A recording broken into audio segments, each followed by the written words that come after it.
Level 1. The Dreamer. You're 7 years old. It's February and your entire family is crowded into the living room. The Super Bowl is on. You don't fully understand the game yet, but you understand the noise. 80,000 people in a stadium and 100 million more watching from home. The quarterback drops back. 5 seconds. Pressure closing in from every direction. He throws. The ball spirals 40 yards through the air and lands perfectly in the receiver's hands. Touchdown. The crowd doesn't just cheer, it erupts. Your dad jumps off the couch, your uncle spills his drink, your little sister starts crying because everyone else is screaming and she doesn't know why. You're sitting on the floor 2 feet from the screen and you feel something shift inside you. Not excitement exactly. Something deeper. Like recognition. Like your body already knows something your brain hasn't figured out yet.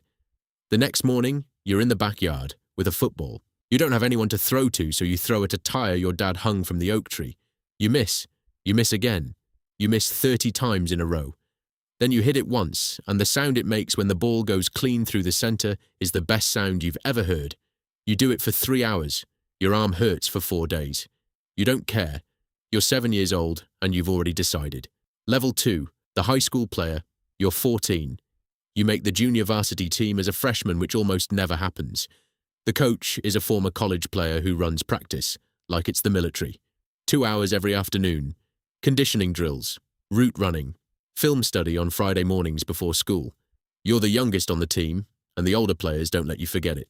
You carry equipment. You get to practice early and leave late. Your first varsity start comes sophomore year. Friday night lights, 2,000 people in the bleachers. Local newspaper photographer on the sideline.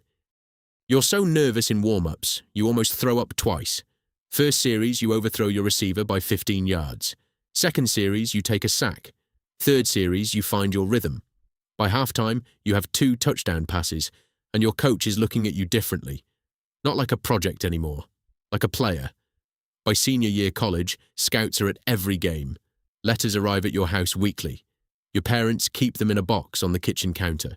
You're being recruited by programs you grew up watching on television. It doesn't feel real. It is real. Level 3. The college recruit.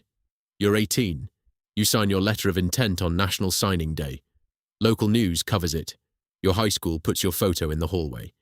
You arrive at campus in August for preseason camp and realize immediately that every single person here was the best player on their high school team. The guy competing with you for the starting quarterback spot was a 5-star recruit. He's bigger than you, faster than you, and has been in the program for 2 years already. You redshirt your first year. You practice every day and play in 0 games. You watch from the sideline every Saturday while 70,000 fans fill the stadium, and you carry a clipboard. It is the hardest thing you have ever done. Sophomore year, you get your shot when the starter goes down with an injury in week 3. You come in cold, no warm-up, third quarter, down by 10. You lead the team on 2 scoring drives. You don't win the game, but you play well enough that when the starter comes back, healthy, the coaches have a decision to make. They start you. You don't give the job back. By junior year, you're one of the best quarterbacks in the country. Scouts from every NFL team have been to your practices. Your phone never stops. You declare for the draft after your junior season. Your college career is over. The next chapter is starting. Level 4, the draft pick. You're 21. The NFL draft is held in an arena with hundreds of thousands of fans outside and every pick announced on national television. You're sitting in the green room with your family. Your mom is holding your hand so tight her knuckles are white. Round 1, pick 14. The commissioner walks to the podium. He says your name. You stand up and your legs don't feel like yours. You hug your dad. Your mom is crying. Your little sister who cried at the Super Bowl when she was 4 years old is crying again.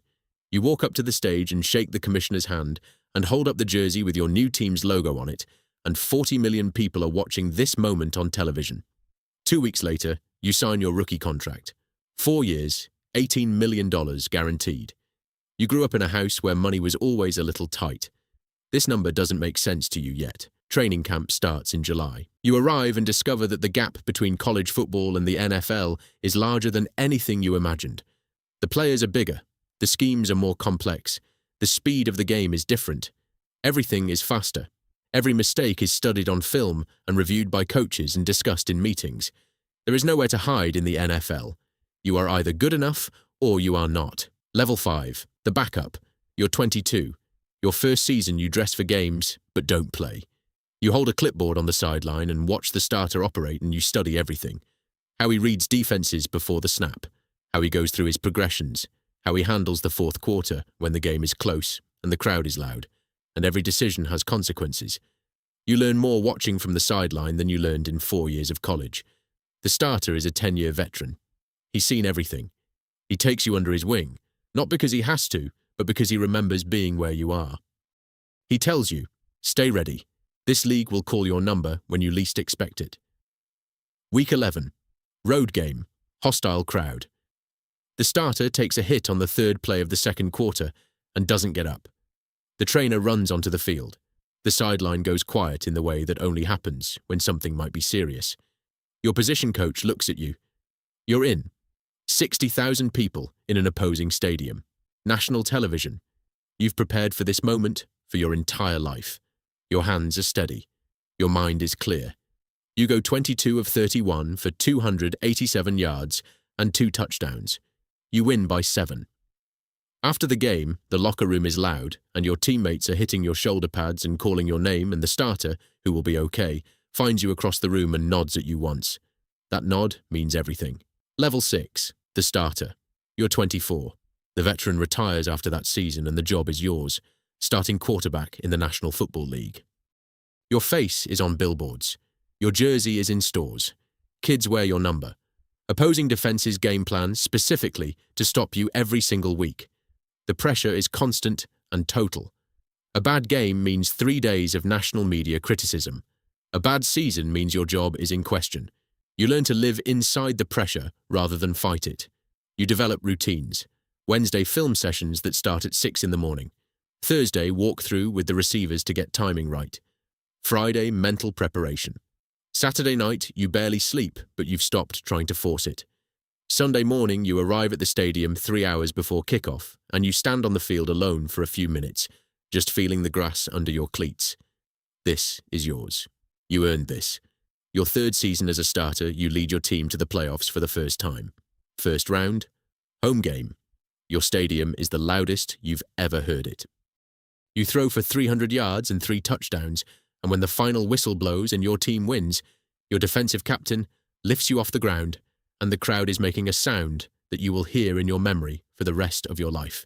Level 7. The Super Bowl champion. You're 28. 5 years as a starter.